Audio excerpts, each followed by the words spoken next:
When I was your age, they would say we could become cops or criminals. What I'm saying to you is this. When you're facing a loaded gun, what's the difference?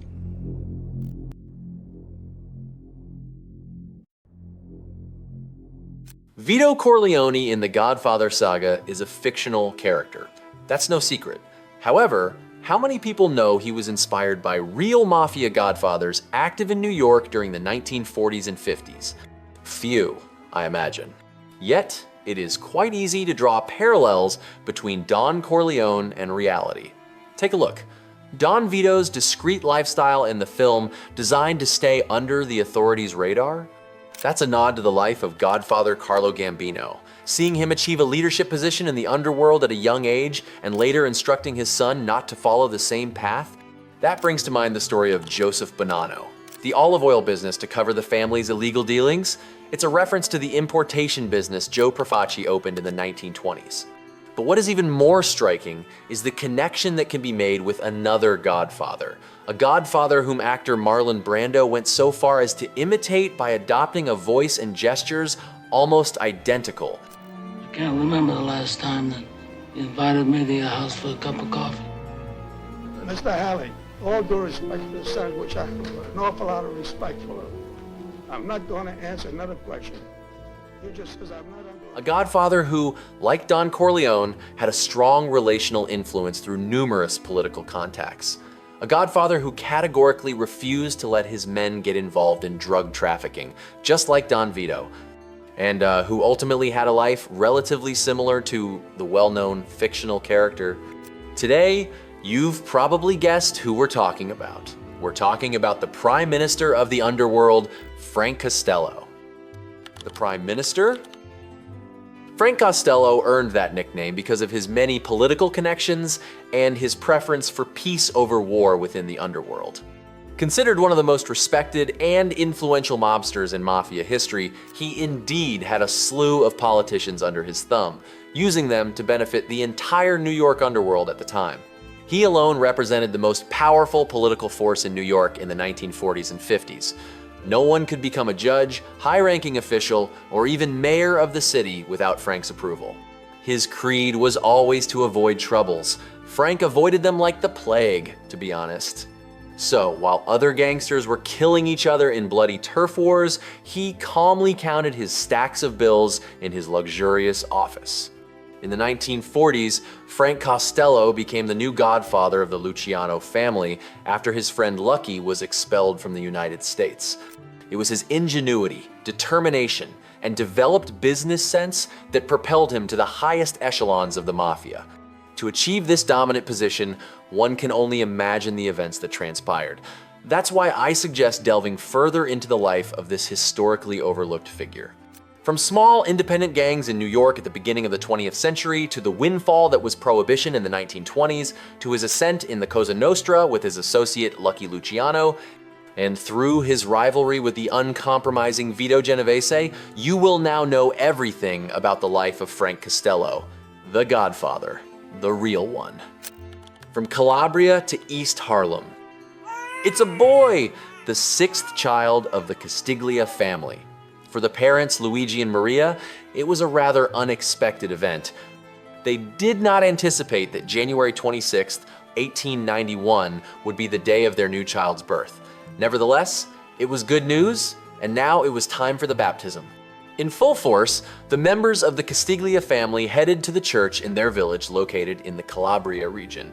Well wishes were met with a timid response from Luigi Castiglia. Their family was already very poor, and the arrival of a sixth child unfortunately wasn't going to improve their situation. "What name do you want to give the child?" asked the parish priest. Francesco Castiglia. The life of the man who would later be called Frank Costello had just begun. Around 1893, the Castiglia family had split into two. Don Luigi decided to go to America in hopes of escaping the poverty of the Italian countryside. The meager resources at his disposal didn't allow him to take his entire family with him, so he was forced to leave his wife, two of his daughters, and his son Francesco in Calabria. Don Luigi was certain that he would earn more money in America and that the rest of his family would join him soon. For him, it was just a matter of time. However, the disappointment would be significant. Upon arriving in America, he struggled to save money. Life there turned out to be just as tough as in the Calabrian countryside. "Sell everything, even the bed sheets if necessary," he told his wife, "but come to America." So after 2 years had passed, the last tickets were purchased. The rest of the family could finally join the United States. In 1895, Francesco Castiglia set off for the New World. He would later recall this moment. "It was just the three of us, my mother, my sister, and me. All we took with us from the old country was this huge iron pot my mother likes to cook in. They just fixed up the pot like a bed by lining it with a blanket, and that's where I slept for the entire crossing." The School of Crime. In America, the Castiglia family settled into a precarious apartment in the Italian ghetto of East Harlem in New York. They didn't feel too out of place, as the lively neighborhood they lived in was predominantly composed of people from Calabria. Over there, everyone spoke Italian. To provide for his family, Luigi Castiglia opened a grocery store on 108th Street. However, the business brought in little income, just enough to cover housing and food. Despite the help from Maria and the children, the offspring, growing quickly, never had enough to satisfy their hunger. Life was tough. At dinner, Francesco never failed to compare the contents of his plate with those of his siblings to ensure he received his fair share. One of his friends would later recount that when you dined regularly with Frank, you quickly learned not to touch the contents of his plate. This phobia traced back to his impoverished childhood. At the age of 9, Francesco began attending school. It was during this period that his name first appeared in its English form. For young Frank, learning the language of Shakespeare was a challenge. In general, it seems that school was not his forte. He despised attending classes and preferred roaming the streets. At least outside, he could earn a bit of money. His older brother Eduardo taught him how to improve his lifestyle by stealing some fruits from the local merchants. This enabled Frank to gradually but steadily tread the path of delinquency. "Go to school, my son," his father would say. "I go to school, father. I go to school every day." "Francesco, I don't like the friends you have. They are no good and will amount to nothing." "I will amount to something, Mama. Something better than spending my life in a grocery store." Frank would loathe and disdain his father throughout his life. The reason was that he regarded him as too soft, too humble, and content with his lot.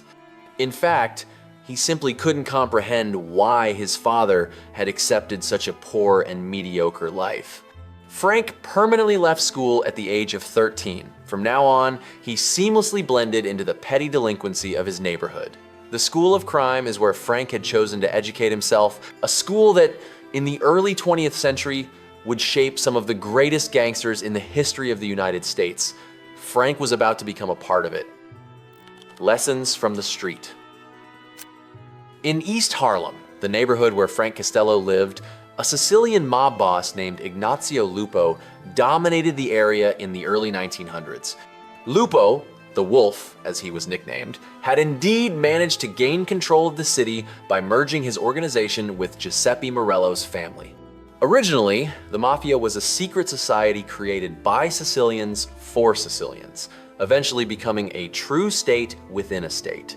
The catch is that once imported to the United States, the mafia bosses decided to forget what had been the very essence of their organization and began extorting their fellow Italians. Ignazio Lupo was one of these racketeers. His men would knock on the doors of merchants demanding payment of a tax in exchange for protection. And if you were the merchant, you had better pay the tax, or they would beat you mercilessly. And if that wasn't enough, well, they would simply burn down your shop. But before they harmed you, the mafia generally warned you by sending a letter marked with a black hand, the emblem of their extortion method, a sinister seal that terrified all those unlucky enough to receive it. These extortion gangs, known as the Black Hand, were not as organized as the modern mafia that would emerge in the 1930s. However, there was one rule that everyone scrupulously respected: omerta, the law of silence. Frank Costello, who continued his apprenticeship in the streets of East Harlem during this time, conscientiously adhered to it. He had clearly observed that in his neighborhood, informants were not well received. Spilling the beans at a police station equated to being scorned in the streets, and in worse cases, it simply meant signing one's death warrant. Frank had understood this well, so much so that he would not betray a single person in his life. Then one day, he was caught red-handed by a patrolling police officer. Suddenly, a city councilor, recognizing him, intervened. "I'll take care of that little rascal," he said. The officer, not bothering, left it to the politician to deal with Frank. "I've just done you a favor. Now remember that when I need a favor." Frank was stunned. Why had this man done him this favor by releasing him from the hands of the police? Finally, he grasped it. He had just understood the importance of doing favors for others. It was a bit like depositing money in the bank. You could withdraw from the account when you needed it, and the bigger it was, the more comfortable you were. It's a lesson he wouldn't fail to put into practice later, developing one of the biggest influence trafficking operations in the history of organized crime in America. The Four Horsemen. It's during this period that Frank Castiglia changed his name. Henceforth, he went by Frank Costello. Why Costello? The exact reason is not clear. Perhaps he changed it to prevent the police from tracing it back to his parents, or maybe it was better to integrate into society. Costello, surprisingly, is an Irish surname. There might be another reason. According to the memoirs of Charlie Lucania, better known as Lucky Luciano, an Italian immigrant who, like Frank, was making a name for himself on the streets of the East Side, the two became acquainted at a movie theater in Times Square. "It was a Saturday night," Lucky recalled. "We liked to go to the movies because them silent pictures had titles and they helped us learn English. This particular night, the manager threw us out, and at the same time, he threw out some other guys. One of the guys was a little bit older than us, and he had an outfit called the 104th Street Gang. We got together, and it turned out that this older guy was not from Sicily. His name was Francesco Castiglia. Later on, though, he got famous under the name of Frank Costello." Frank Costello and Lucky Luciano would later become very good friends. Both young men aspired to the same ambitions in life. They were both insightful, resourceful, and willing to do whatever it took to carve out a place for themselves in the underworld. Later on, they would meet two other gangsters, two Jews also hailing from the East Side. Meyer Lansky, a small and cunning tough guy, and Benjamin Siegel, nicknamed Benny or Bugsy, a tall, handsome guy whose appearance could be deceiving because he had an itchy trigger finger. The four of them formed a gang, an association. Luciano finally recalls, "We was the best team that ever got put together. We knew our jobs better than any other guys on the street." According to Lucky, this is how Costello got his name. During their first heist together, Meyer Lansky objected to the Jews always taking the risks. Lucky responded, "What do you mean, two Italians? We are one Italian, one Irish, and two Jews." "Where's the Irish?" Meyer asked. Lucky pointed to Frank. "Him. He's Irish, you know, Frank Costello." That's how Costello got his name. Lucky remembered. "When we got up to our ears in New York politics, it didn't hurt at all that we had an Italian guy with us with an Irish name."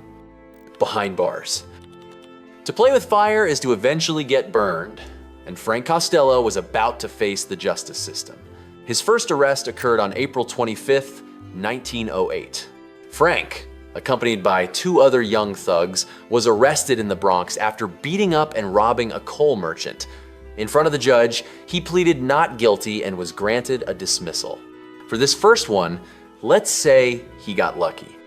Then there was another on October 16th, 1912, on 108th Street, this time for armed robbery.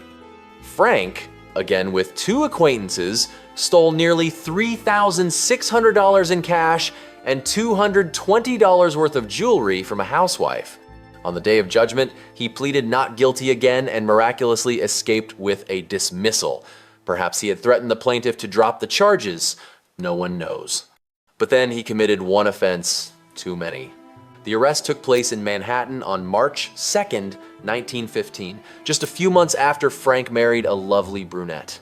By that time, Frank had made it a habit not to go out without his revolver. Unfortunately, on that day, he was arrested for carrying a concealed weapon. Initially, he told investigators his name was Frank Saverio, reference to his mother's maiden name, but eventually claimed his real name was Costello. Clearly an attempt to confuse the authorities and prevent them from discovering his true identity. However, Frank realized that this time it wouldn't be as easy to get away with it.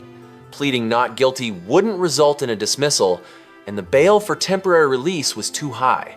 With no other option, he had to accept it. He would have to languish behind bars before his trial. As time passed, the weight of prison gradually took its toll on him.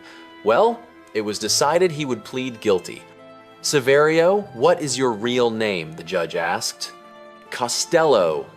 I find that in 1908, that is 7 years ago, he was arrested for assault and robbery, and in that case, he was discharged.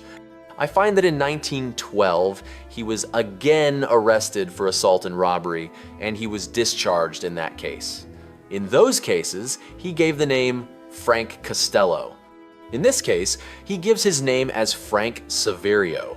I have looked him up, and I find his reputation is not good. On the contrary, it is bad. "Will Your Honor give me another chance?" Frank pleaded. "You have had chances for the last 6 years, and those chances have to cease sometime." "Your Honor, I took the plea just because I was in prison for 1 month and wanted to avoid trouble. I was a married man, but the revolver wasn't found on me. It was found 100 feet away from me." "That is right, and they saw you throw it there. The officers followed you and saw you throw the gun away, and they first captured you and then took you back and got the gun. In other words, your actions were those of a guilty man in every particular.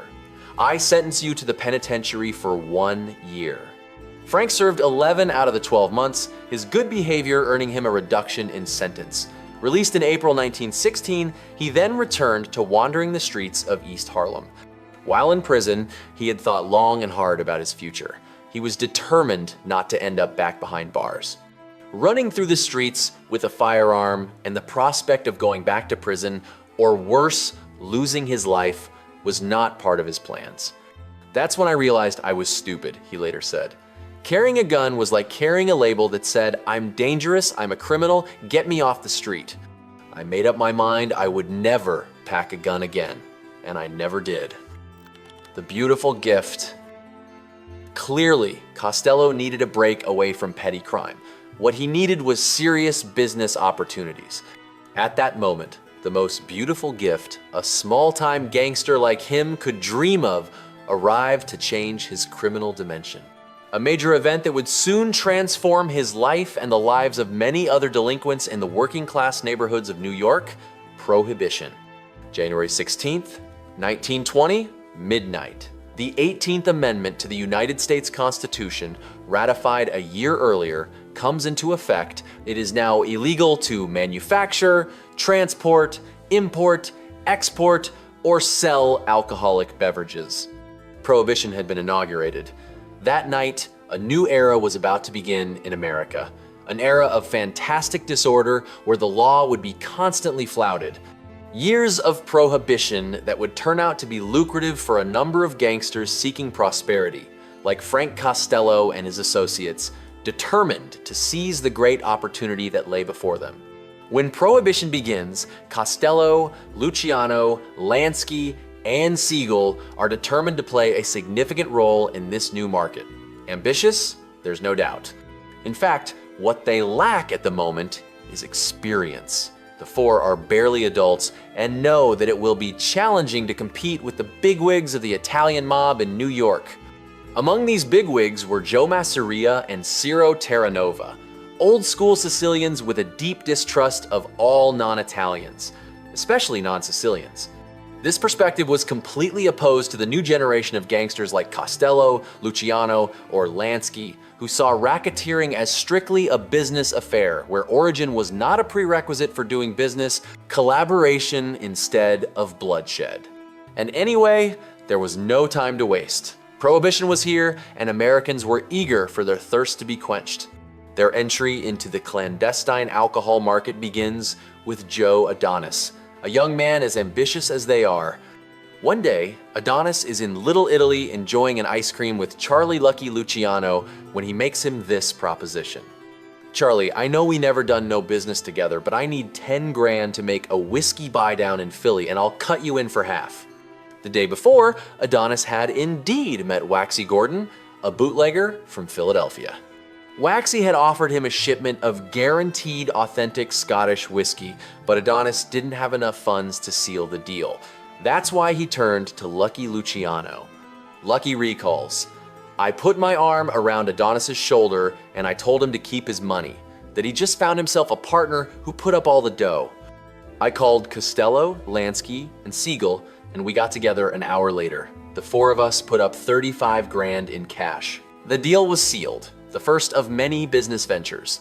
Luciano himself recounts the beginning of their involvement in the alcohol trade. The profits were far greater than could ever have been realized by crimes against innocent persons and their property, and the penalties were far less. Protection could be purchased at all levels. Ever since we was kids, we always knew that people could be bought. It was only a question of who did the buying and for how much. It was Frank Costello, a little bit later, who really opened the door to the whole business of buying influence and protection. He had the style and the class of a guy twice his age, and with that Irish-Italian name we hung on him, he was able to move into all circles. That's when we set up a private bank, not a real bank. We called it our Buy Money Bank. It started with 5 grand, and the pot was turned over to Costello to use any way he saw fit. We greased the police and the politicians. It was all part of the overhead, just like any other business. So, thanks to Frank Costello, the gang had an entire network of politicians and cops on their payroll throughout Manhattan. This meant they could trade booze in peace. Big Bill and the Prime Minister. In addition to his activities with Luciano, Lansky, and Siegel, Costello also partnered with one of the biggest alcohol traffickers during Prohibition, William Vincent Dwyer, an Irish gangster known as Big Bill. And he wasn't called that because of his imposing physique, but due to his hefty bank account and significant political influence. Dwyer and Costello joined forces in 1923. At that time, Dwyer, already well established in alcohol trafficking, reportedly received a proposition from Costello that guaranteed him complete protection against increasingly frequent raids. For a bootlegger, enduring such attacks meant losing a lot of money, so William Dwyer likely had no other choice but to accept Frank's proposal, risking major trouble otherwise. The Costello-Dwyer partnership became one of the most effective and lucrative in Prohibition history. Every year, they imported an average of $40 million worth of alcohol.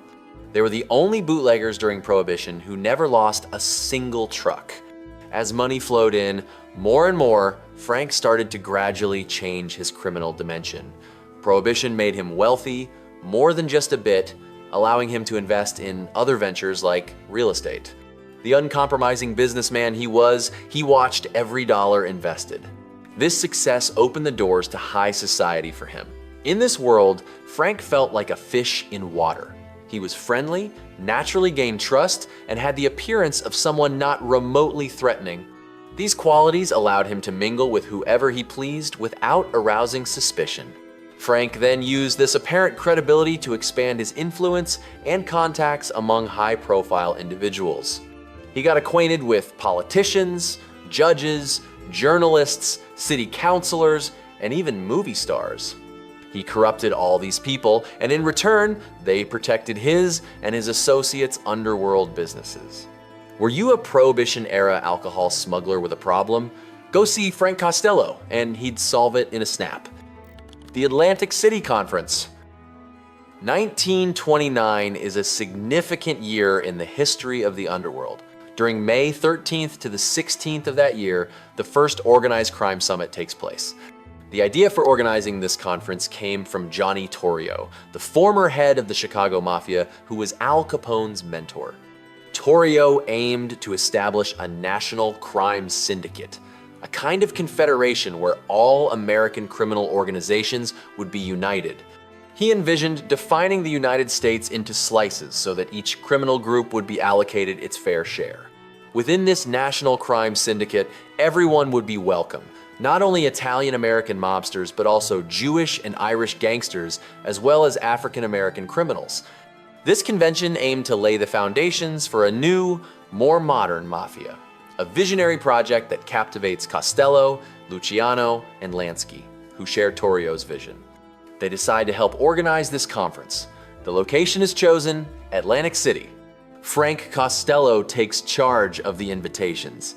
Thus, the New York delegation, the largest at the meeting, arrives in Atlantic City, including Johnny Torrio, Lucky Luciano, Meyer Lansky, Joe Adonis, Vito Genovese, and Dutch Schultz. Chicago is represented by Al Scarface Capone, Frank Nitti, and Jake Guzik. In short, the biggest names in the underworld are present. All except Maranzano and Masseria, as they were not invited. Their traditional views, particularly working only with Italian gangs, did not align with the modern ideals and principles of Torrio.